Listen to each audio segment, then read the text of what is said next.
aquele nosso momento inicial. Nós clamamos agora que a mão de Deus esteja nos abençoando, nos orientando, dirigindo cada momento aqui para a honra e glória dele, em nome de Jesus. Então você com sua Bíblia em mãos, Mateus capítulo 5, versos 13 a 16.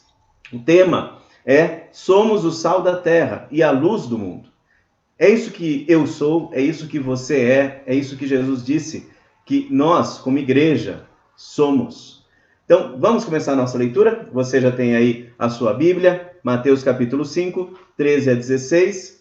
E nós temos aqui o nosso texto para a sua leitura, mas se você preferir também, pode usar, obviamente, a sua Bíblia. E faça suas anotações na Bíblia para que você tenha sempre acesso à lembrança daquilo que você refletiu e estudou, cumprindo aquilo que está em Salmo 1, que nós somos felizes quando meditamos na palavra de Deus. Vamos ler?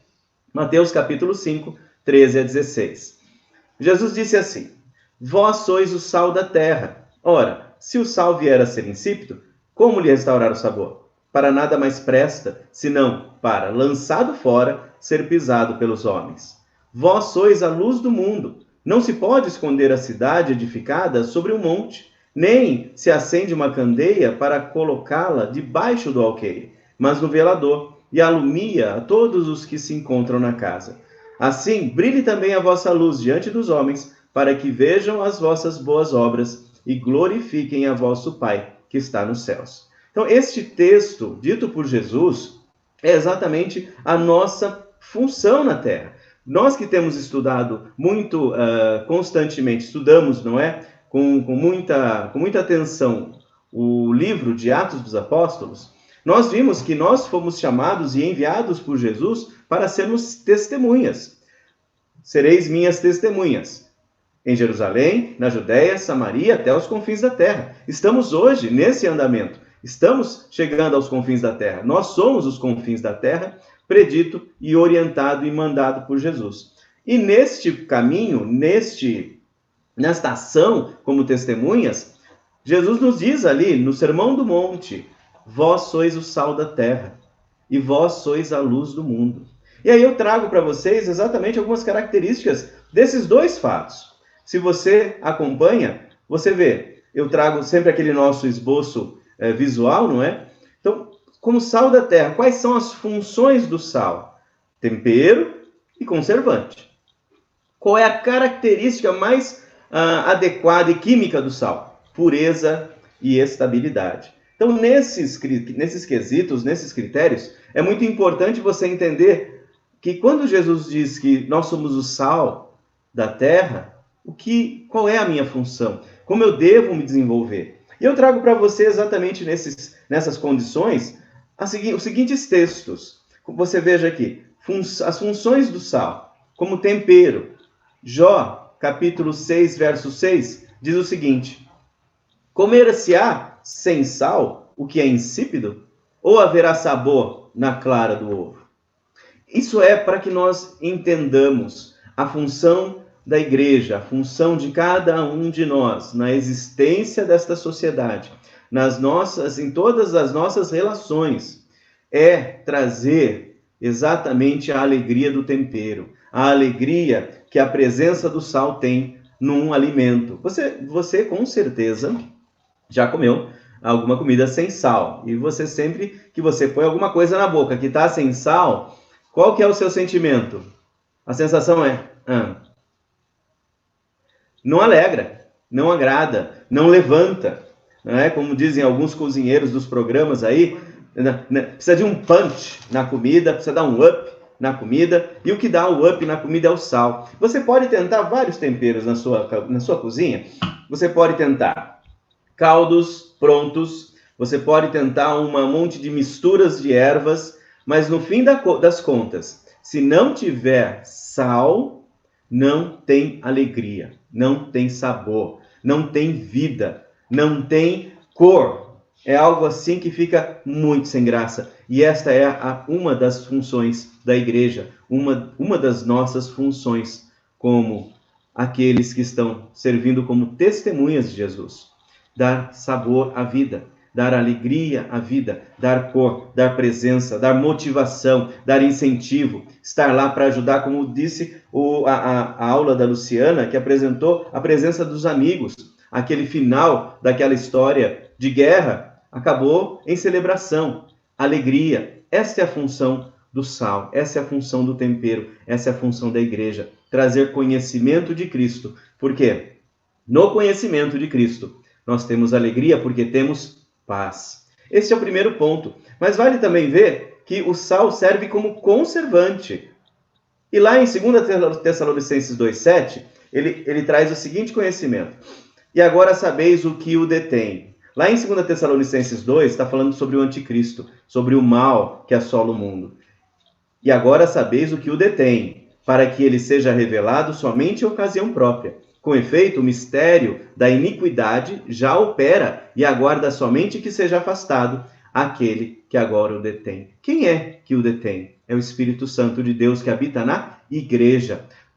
A nossa função como sal é preservar. O mundo, ele só não se corrompe de uma forma completa e final porque a igreja está sobre a terra. Nós, conforme 2 Tessalonicenses 2,6, se você estudar com mais cautela, como nós já fizemos no ano passado na igreja, que vimos o homem da iniquidade, que é o próprio anticristo que se manifestará em tempo futuro, nós sabemos que ele só não tem poder completo e domínio completo sobre o mundo. O mal não assola a humanidade de forma completa e final, porque ainda existe a presença da igreja do Espírito Santo na terra. E é exatamente essa função de conservação, de preservação que a igreja realiza. Tal qual quando nós temos aí muitos alimentos são preservados no sal. Então você sabe muito bem, peixes salgados, carnes salgadas, eles duram fora da geladeira. Preservação, conservante. E essa é a função da igreja também. Nós conservamos acesa a esperança, nós conservamos acesa a esperança da vinda de Cristo e da solução final que dará então cabo da maldade sobre o mundo. Esta é uma função também que compete à igreja de Cristo, conservante. E aí, esse sal ele tem características, e essas características são pureza e estabilidade. Veja o que está lá em Tiago 1,27. A religião pura e sem mácula para com o nosso Deus e Pai é esta: visitar os órfãos e as viúvas nas suas tribulações e a si mesmo guardar-se incontaminado do mundo. Pureza e estabilidade. Religião pura e sem mácula para com o nosso Deus é esta: visitar os órfãos e as viúvas nas suas tribulações. O que Tiago queria dizer com esse tema? Colocar em prática a sua fé. Amar ao próximo como a você mesmo. E amar ao próximo dando principalmente atenção àqueles que mais carecem do seu ajuda, da sua presença, da tua mão. E ainda por cima, fazendo tudo isto, ao final, guardar-se incontaminado do mundo. O mal que está no mundo, a forma como o mundo se comporta, a maldade que ele realiza, o egoísmo, a vantagem pré-pessoal, as suas próprias ideologias sobre as demais. É isso que nós vemos acontecendo. E é contra isso que o sal deve ser usado, mantendo a sua pureza e estabilidade. Guardarmos-nos incontaminados deste mundo. E este mundo, tudo que nós vemos, nada mais é do que uma grande manifestação do egoísmo de cada pessoa, da vontade de se satisfazer, da vontade de colocar a si próprio acima dos demais. E é isso que nós temos visto de uma forma intensa nos últimos dias, nos últimos anos, nas últimas décadas, no último século. Cada vez mais tem sido assim. E a nós nos cabe mantermos a nossa vida incontaminada do mundo. E aí fala também da luz. Ele vai dizer que nós somos a luz do mundo, versículo 5,14 em Mateus. Quais são as funções da luz? Ser vista, dissipar as trevas e dar direção. Vamos ver cada uma delas nos textos paralelos que nos ajudam a entender o texto? Ser vista, em Filipenses 2,15, que diz assim: para que vos torneis irrepreensíveis e sinceros, filhos de Deus, inculpáveis no meio de uma geração pervertida e corrupta, na qual resplandeceis como luzeiros no mundo. Quando a sua vida, quando a forma como você lida com as circunstâncias da vida ao teu redor, quando as tuas decisões vão exatamente contra esse movimento que o mundo tem de se autossatisfazer, de se manter, de agir de forma pervertida e corrupta, quando você faz diferente, quando você vai na mão contrária, fazendo o que é certo, fazendo o que é justo, buscando a justiça, defendendo a justiça contra tudo e contra todos, porque justiça é uma coisa só, é o padrão de Deus. E é isso que nós devemos defender. Quando nós fazemos isso, nós resplandeceremos como luzeiros no mundo. Nós temos muitos marinheiros aqui na igreja, muita gente da marinha, e eu acredito que eles em algum momento da vida passaram por situações de mar revolto, treva noturna e pedra chegando. E uma das coisas que salva o navio nessa hora são os faróis. O farol é exatamente aquilo que alerta contra o perigo. Nós somos luzeiros no mundo. Nós alertamos contra os perigos. Nós alertamos contra a perversão e contra a corrupção. Só que para que eu possa alertar contra a perversão e corrupção, eu tenho que me manter de uma forma irrepreensível, como diz aqui, irrepreensíveis e sinceros, filhos de Deus inculpáveis. E nós já tivemos essa aula a respeito dessa irrepreensibilidade, dessa inculpabilidade, porque nós estamos diante de Deus com as nossas notas de dívida pagas pela obra de Cristo. E é exatamente nesse sentimento, nesta existência, que nós nos apresentamos no mundo, diferentes, porque fomos separados para a honra e glória de Deus, para servirmos a Deus. E é assim que nós seremos luzeiros no mundo. Segundo, dissipar as trevas. João, capítulo 1, verso 5. A luz resplandece nas trevas, e as trevas não prevaleceram contra ela. A luz de Cristo é totalmente poderosa para dissipar, para exterminar as trevas. E entenda aqui as trevas não somente como uma falta de luz, mas como a maldade que habita nesse mundo. Então, por onde você passar, que você seja essa luz que dissipa as trevas, que dá fim às trevas, que dá esclarecimento, que dá, então, esta função de acabar com a escuridão do entendimento. E, por fim, terceiro ponto, dar direção. E aí nós trazemos o Salmo 119, o pastor Francisco nos trouxe a mensagem desta manhã, exatamente no Salmo 119. E eu chamo 119 e 105. Lâmpada para meus pés é a tua palavra, e luz para os meus caminhos. Você já andou no meio da mata à noite?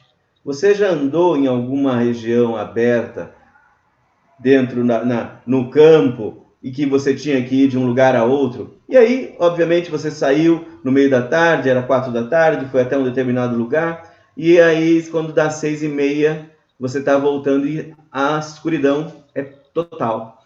E é tempo de lua nova, não tem uma claridade, e você não tem uma luz para guiar os teus caminhos.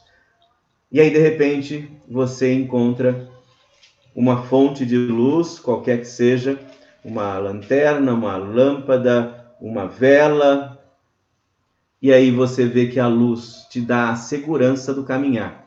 No meio de um mundo que jaz no maligno, você consegue andar, garantindo que você não vai tropeçar, garantindo que você vai chegar no seu destino. E é isso que a luz indica. Nós somos a luz do mundo. Nós indicamos a direção. Nós mostramos para esse mundo, perdido e afastado de Deus, qual é o caminho para chegar até a salvação. Essa é a nossa função. Nós somos a direção, a lanterna. Nós somos a lâmpada que dá direção para esse mundo. Porque nós fomos colocados aqui, não por nossa competência e qualidade, nós fomos feitos testemunhas pela obra e para a honra de Cristo. Porque o Espírito Santo está em nós e ele nos capacita a sermos sal e luz para esse mundo.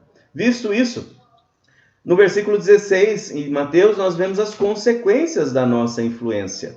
E eu repito aqui, o versículo 16, assim brilhe também a vossa luz diante dos homens, para que vejam as vossas boas obras e glorifiquem a vosso Pai que está nos céus. consequências de você ser sal, consequência de você ser luz, em primeiro lugar, o reconhecimento positivo que está lá em Atos 2,47.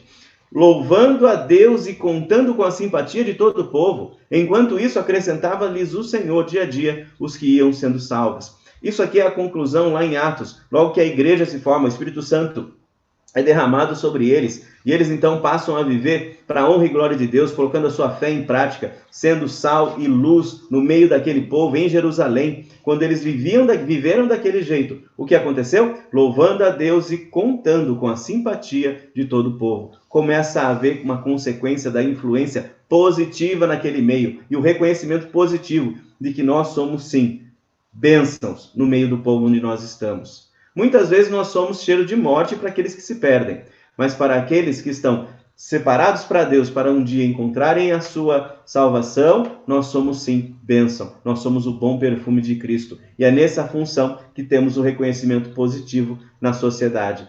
Nós buscamos a justiça, nós promovemos a justiça, nós queremos que haja equilíbrio, que haja discernimento, como estudamos na sexta-feira, e por fim, nós queremos honrar e glorificar o nosso Deus. E por fim, exatamente pensando nisso, a glorificação de nosso Senhor, como diz ali no texto, para que glorifiquem a vosso Pai que está nos céus vendo as suas boas obras, isso está também em 1 Coríntios capítulo 10, 31. 1 Coríntios 10, 31 diz assim: portanto, quer comais, quer bebais, ou façais outra coisa qualquer, fazei tudo para a glória de Deus. Amém? E a minha conclusão para você nesta manhã é esta: vivam de modo digno do chamado que receberam, conforme está em Efésios, capítulo 4, versículo 1. Que Deus nos abençoe com esse conhecimento, que Deus nos abençoe nesta manhã, que você seja sal da terra e luz do mundo, para a honra e glória de Deus. Amém?